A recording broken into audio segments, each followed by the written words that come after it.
a K9A2 that I would be happy when I was serving in the army to send my soldiers to fight it. This is a gun that will be able to fire 24/7, 365, all weather, all conditions, with soldiers able to stay safe while they operate it. 한국 K9은 전세계 90% 점유를 위한 신의 한 수를 택했다. 전세계 베스트셀러 자주포인 한국의 K9 자주포의 행보가 심상치 않습니다. 70%의 점유율을 넘어 90%를 향해 새로운 도전들을 하고 있는데요. 최근 에스토니아, 핀란드, 노르웨이, 터키, 폴란드에 이어 루마니아를 포함 나토 6개국에 K9을 수출한 한화는 호주에 이은 두 번째 해외 공장까지 유럽 현지에 건설하기로 하여 화제가 되고 있는데 그 장소는 바로 루마니아였습니다. 루마니아는 한화의 새로운 유럽 시장 허브가 될 예정으로 특히 K9 자주포와 동일한 차체를 사용하고 있는 레드백의 생산 기지도 이곳에 건설될 예정입니다. 루마니아의 틸바르 국방부 장관은 앞서 열린 기자회견에서 한화의 레드백 장갑차와 케이트 블랙팬서 전차에도 관심이 있다고 밝혔으며 그는 전 세계적으로 한국의 기갑 차량은 좋은 평가를 받고 있다라고 설명했죠. 폴란드의 뒤를 이어 루마니아도 한국산 기갑 장비로 꽉 채울 것으로 보입니다. 이런 상황 가운데 일각에서는 아니 한국에서 연간 200대 이상의 K9 자주포를 제조할 수 있는 시설을 갖춘 한화가 왜 굳이 해외에 또 다른 생산 기지를 건설하는 것이냐며 의아하다는 반응인데요. 이에 군사 전문가들은 현재 K9A1 버전이 아닌 다음 세대인 K9A2에 대한 실수요가 대폭 늘어날 것을 대비하기 위함이라고 분석하였습니다. 유럽과 동남아 및 오세아니아 그리고 현재 미국까지 완전 자동화된 포탑을 탑재한 자주포 도입 사업을 추진 중에 있고 그 경쟁 레이스에서 한국 K9이 전세계 최선두권에 자리 잡고 있기에 안정적인 공급망 확보를 위한 해외 기지의 선제적 건설이 되어야 한다는 것이죠.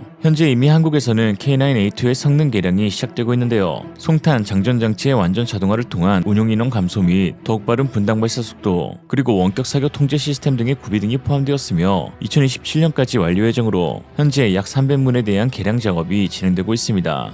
한국 도입 물량만으로도 안정적인 개발 자금이 확보가 된 것이죠. 특히 지난해 한화는 K9A2 초기 모델로 바로 영국의 차세대 자주포 도입 사업에 뛰어들었는데요. 아쉽게도 독일 RCH-155가 선정되면서 수주에 실패했지만 이는 성능 미달이나 기계적 결함이 아닌 영국군 요구사항과 현지 방산업체들의 조건이 RCH-155와 부합했던 측면이 있었던 것으로 이번 사업을 통해 한화는 보다 체계화된 K9A2의 설계를 가져갈 수 있었습니다. 그리고 그 결과가 현재 나타나기 시작했죠. 수주 좌절 이후 약 1년 프랑스 파리에서 열린 유럽 최대 방산 전시회 유로사투리 2024에서 K9A2는 완전 다른 모습으로 재등장하였습니다. 영국 사업 당시 다소 과하게 툭 튀어나온 후방 외형이 개선되어 기존 A1 버전과 거의 유사한 사이즈임을 알 수 있었는데요. 당시 후방 외형은 영국 육군이 요구한 분당 9발의 발사 속도 기준을 빠르게 달성하기 위해 포탑 상부에 장약장치, 포탄장치, 복합 장전장치, 시한자동 장입장치를 모두 때려박는 비교적 단순한 설계를 통해 빠르게 개발되었고 이에 기존 대비 포탑이 대형화되어 전투 중량도 3톤이나 증가되었습니다.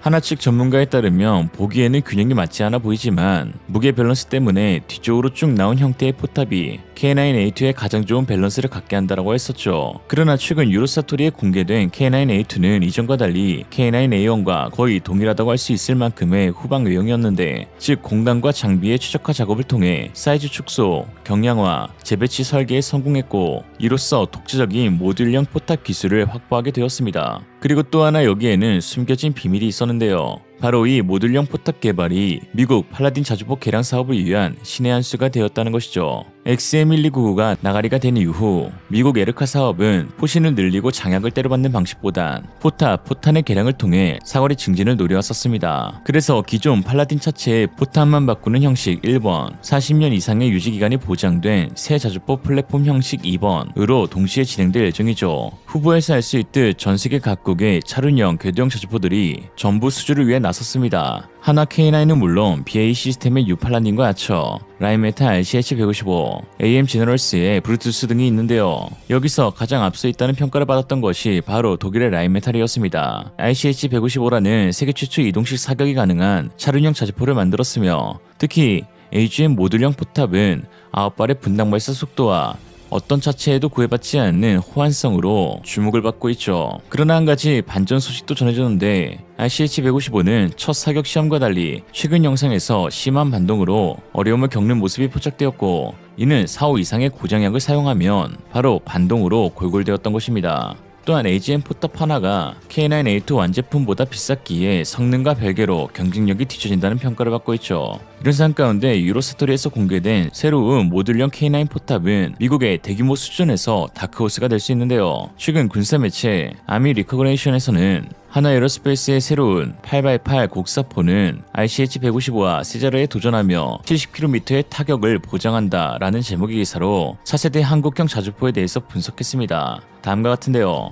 1800대 이상 생산된 K9 썬더의 성공에도 불구하고 하나에어로스페이스는 보다 더 비용 효율적이고 유지관리가 가능한 차륜형 버전에 대한 시장 수요에도 적절하게 대응하고 있습니다. 모듈형 호환성을 위해 설계된 하나의 새로운 포탑은 천무 차대뿐만 아니라 타이곤 장갑차를 포함한 다양한 차량의 장착됨이 늘어나 국제시장에서의 경쟁력이 강화되었습니다. 라고 하였죠. 독일의 RCH-155가 복서 장갑차 위에 AGM 모듈 포탑을 올려놓았듯 한국의 8x8 타이곤 EX 위에 K9A2 모듈 포탑을 올려놓을 수 있는데요. 타이곤은 2018년에 UAE에서 진행된 차륜형 장갑차 성능 비교 평가에서 10개국의 장갑차와 경쟁해 역대 최고 점수인 78.8점을 받아 50점대를 받은 미군의 스트라이커 장갑차를 크게 압도한다는 평가를 받은 차세대 차륜형 장갑차로 현재 중동의 한 국가에서 1000대가 넘는 타이곤을 발주했고 특히 기존 6x6형이 아닌 8x8형의 레벨 4급 저판 방어 능력을 요구한 것으로 알려졌습니다.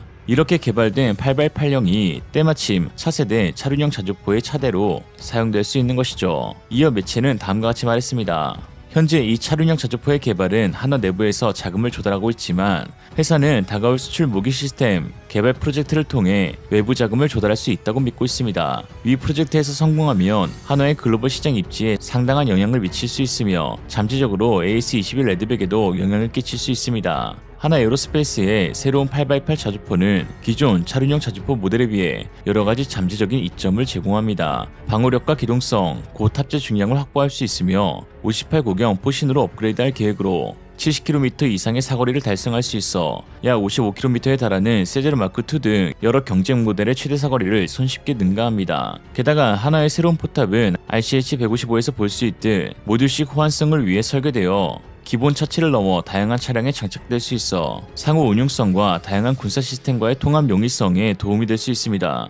이러한 모듈성은 국가마다 차량 요구사항이 다른 국제시장에서 유리하게 작용합니다. 라고 했죠. 미국의 대규모 발주에서 가장 중요한 것은 사업의 지속성입니다. 수십 년간 미국 자주포 사업이 물거품이 되었던 주된 이유도 지속성에 대한 의문이 있었기 때문인데요. 그러나 전세계 최대 화약고인 한국에서는 자체 보유 곡사포의 수량만으로도 전 유럽을 압도하는 수준이며 K9 자주포의 경우 수천 대 단위로 검증이 되었기 때문에 지속성에 대해서는 의문의 여지 없이 최고의 선택지가 되고 있는 것이죠. 오죽하면 한국 제5포병여단에서 사용하는 155mm 포탄 하루 사용량이 유럽 한국과의 연간 사용량과 동일하다고 하겠습니까? 한국에 처음 방문한 스페인 여행객이 철원 부대의 K2 전차와 K9 자주포를 보고 화들짝 놀라며 야 이거 전쟁이 난 거 아니냐 바짝 긴장하는 모습을 통해서도 한국군의 위험을 엿볼 수가 있죠. 한국인이라면 1인 1K9 지지하자. 오늘 한 주평 사회초년생에게 K9을 추천하는 이유. 경차 산다 하면 도로에서 껴 죽을 일 있냐고 준준형 되고, 준준형 가니 그럴 거면 그냥 중형 가라가 되고, 중형 가서 소나타 보면 차라리 돈 좀 더 쓰라 하니까 그냥 K9 사서 몰고 다녀. 그게 최고임.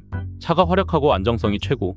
상사들 집을 사거리에 놓고 다니니 회사 생활도 편해짐. This one different being built here in Korea. We can build a ship in a very cost-effective way. We have a very healthy and reliable marine industry around us. Yards in this country, thinking that we would not need them, we became less. Our building of our naval capabilities, of our naval ships, have become far more expensive. 결국 세계 패권은 한국에게 달렸단 말입니다. 세계의 양패권을 두고 치열하게 경쟁하고 있는 미국과 중국, 인도태평양 바다를 지배하는 국가가 앞으로 세계를 지배하게 될 것이라는 분석과 함께 도전자인 중국은 매년 수백 척에 달하는 군함과 함선들을 마치 도장 찍듯 뽑아내고 있는데요. 특히 최근에는 최강 병기로 불리는 항공모함 분야에서도 003년 푸젠함의 성공적인 진수식 이후 그동안 고철 덩어리로 치부받던 랴오닝함을 개조하여 단 한 대의 전투기도 실지 못했던 계륵에서 이제 젠15를 비롯한 F-30을 스텔스까지 운용할 수 있는 전략 항모로 탈바꿈하는 데 성공하였습니다. 중국 군사 매체 구미천하에서는 이 개조 작업이 끝난 랴오닝함이 젠15를 가득히 싣고 작전을 수행하는 모습과 랴오닝함을 둘러싼 항공 전단의 수행 모습을 당당하게 공개하였죠.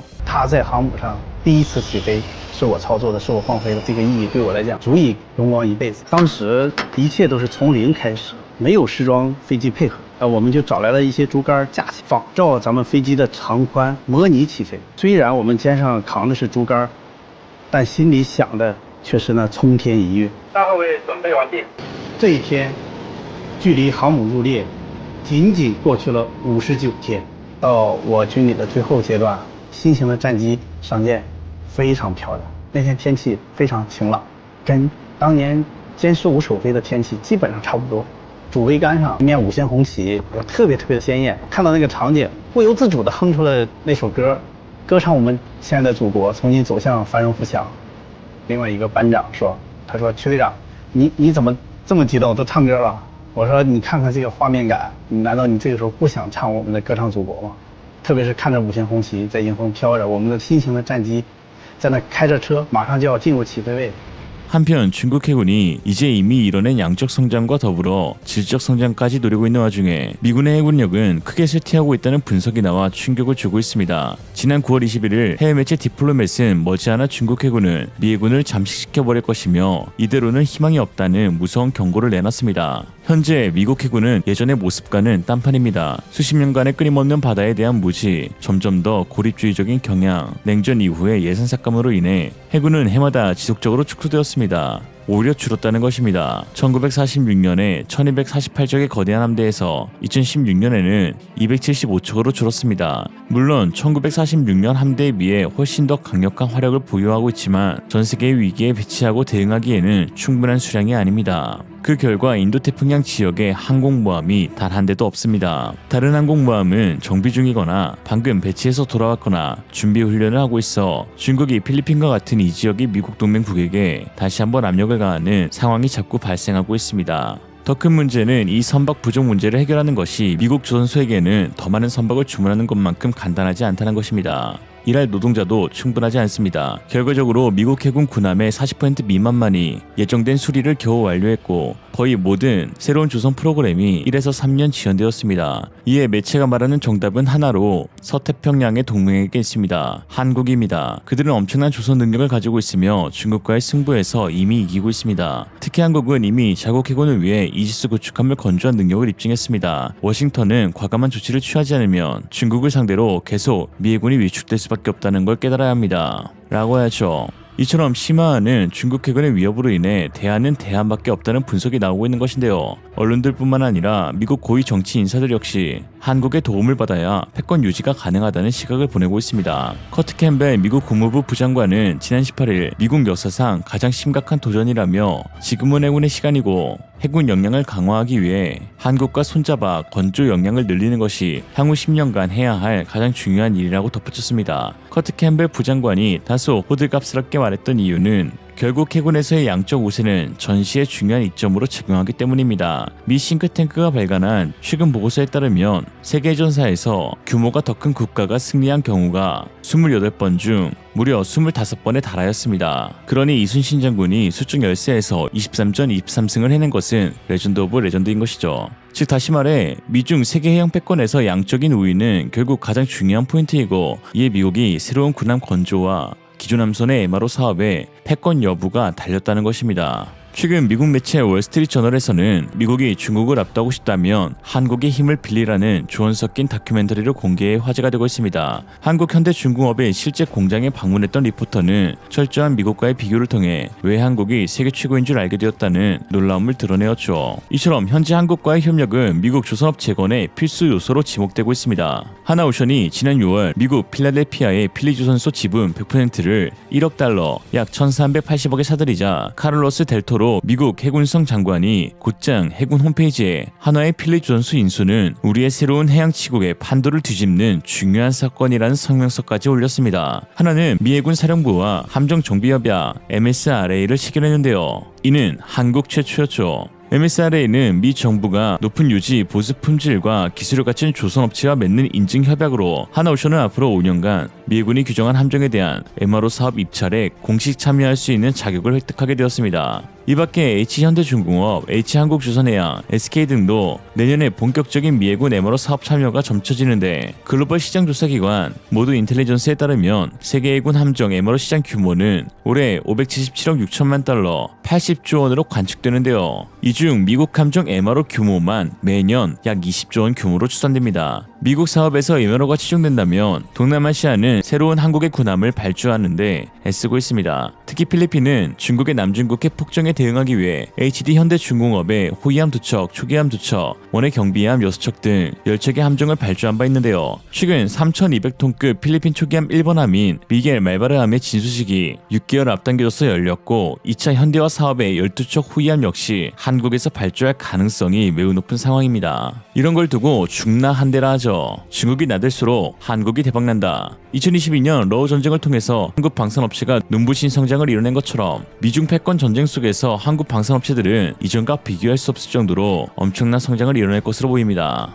중국 잡는 데에는 한국산 무기가 딱 좋거든요. 딱 좋아! 오늘 한 줄평. 세계 1위 중국 조선은 볼 때마다 배 아프다. 진짜 배가 아프다고 중국이 자랑하던 핵잠수함과 중국 해군의 미래가 같이 허망하게 침몰해버렸다. 충격적인 소식이 아닐 수 없습니다. 최근 미국 매체 월스트리트저널에 따르면 중국의 최신의 핵 추진 공격 잠수함인 저우급이 올해 상반기 조선 수합 바다에서 전력화를 시연하던 중 허무하게 침몰한 것으로 드러났습니다. 중국 당국은 위 사건을 은폐하려 지금까지 공개한 적이 없었으나 지난 26일 침몰했던 핵잠수함을 인양하는 4개의 대형 부양식 크레인들의 위성 사진이 공개되었습니다. 사진을 최초로 소셜미디어에 공개한 워싱턴 싱크탱크 헤리티지 재단의 선임연구원이자 은퇴한 미 해군 핵잠수함 장교인 브렌트 세들러는 새로운 조선소에서 생산된 새 핵잠수함의 침몰은 중국 핵잠수함 전력 확대 계획을 지연시킬 것이라며 이는 중국 해군력을 측정할 수 있는 매우 중요한 사건이라고 말했습니다. 당연히 중국 인민해방군과 허베이성의 지방당국들은 이 사건을 공식적으로 인정하지 않고 모르쇠하고 있는 상황인데요.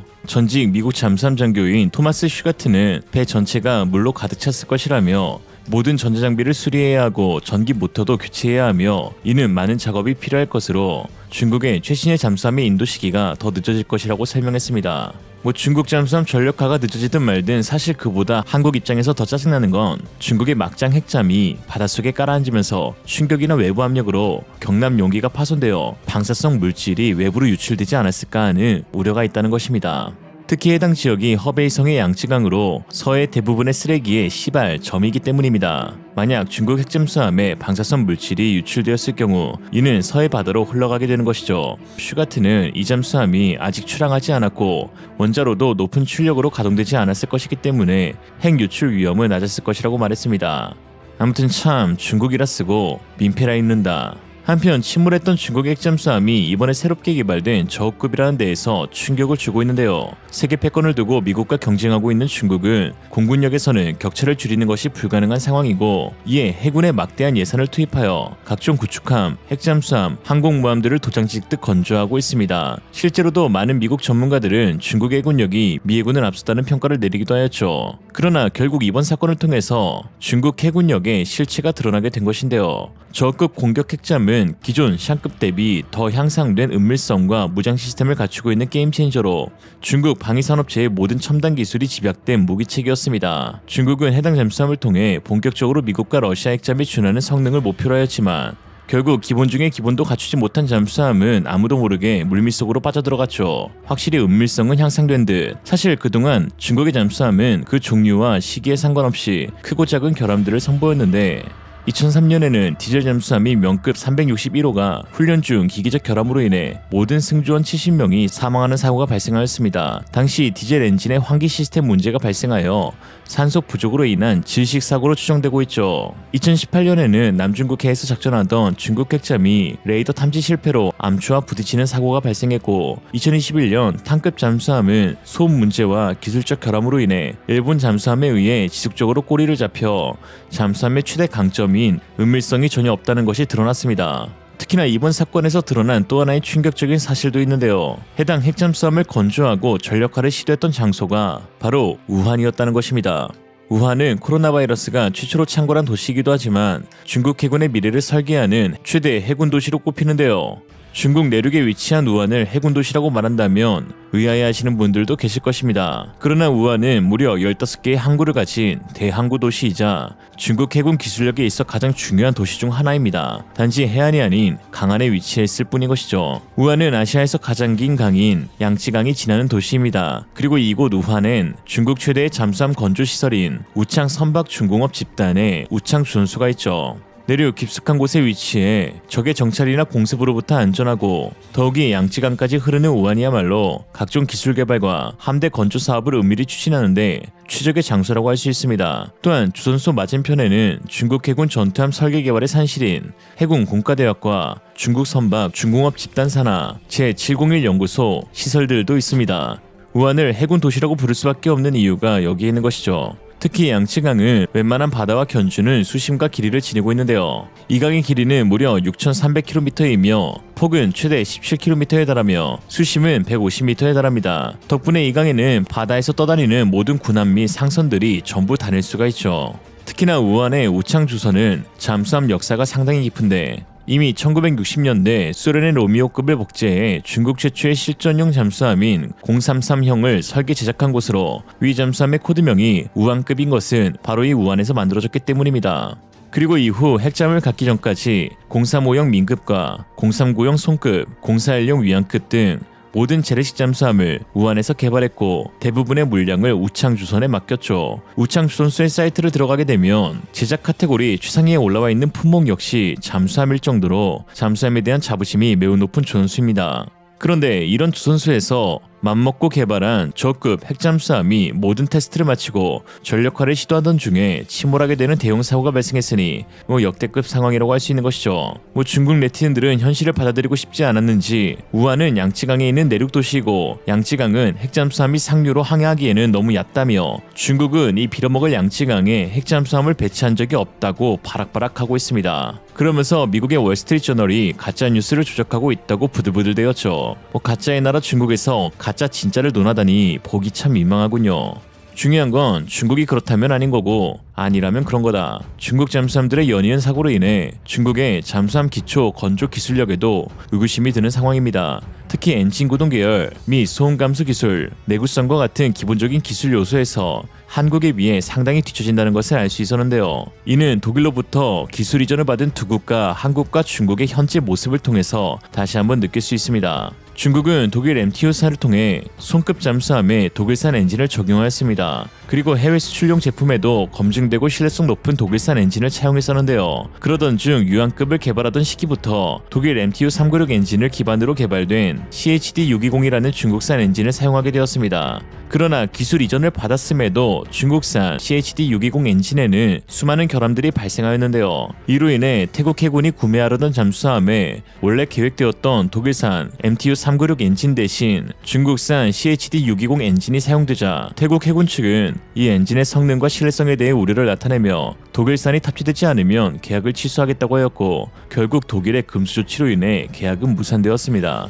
반면 한국은 그 시작에선 중국과 같이 다른 국가의 도움으로 개발되었지만 이후에는 원천 기술국보다 더욱 뛰어난 기술력을 소유하며 러시아와 독일을 제치고 수주를 따내는 등 청출어람을 입증하고 있습니다. US 네이벌 뉴스에 따르면 한국은 독일로부터 기술을 이전받은 후 이를 토대로 독자적인 기술을 발전시켜 KSS-3 배치2 잠수함에서는 리튬이온 배터리와 같은 최신 기술을 도입해 이전보다 더 긴 수중작전 지속시간과 효율성을 확보했다고 했습니다. 그러면서 매체는 이러한 발전은 독일의 타입 214를 뛰어넘는 성능을 자랑하며 특히 비핵 잠수함 분야에서 세계적인 수준으로 평가받고 있다고 했습니다. 여기에 KSS-3는 독일 기술에 기반한 이전 모델과 달리 약 80%의 국산화율을 자랑하며 자체 기술로 설계 및 건조된 최초의 잠수함인데요. 세계 최초로 디젤 잠수함에 SLBM을 장착할 수 있는 수직 발사 시스템을 탑재하기도 했습니다.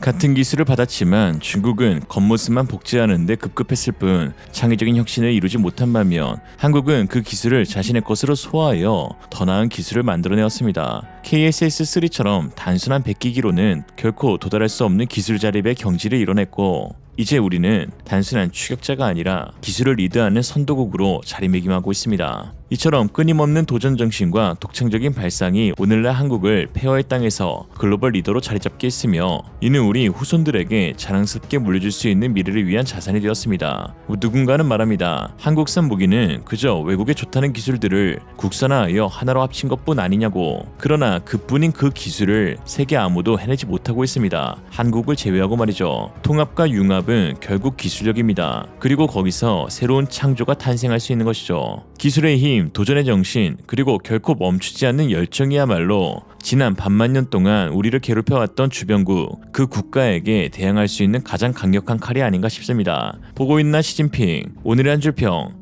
고장난 시계도 두 번은 맞긴 맞나 보다. 이상으로 리얼리즘이었습니다. 여러분의 생각은 어떠신가요? 현명하고 지혜로운 여러분의 의견을 지금 댓글에 남겨주세요.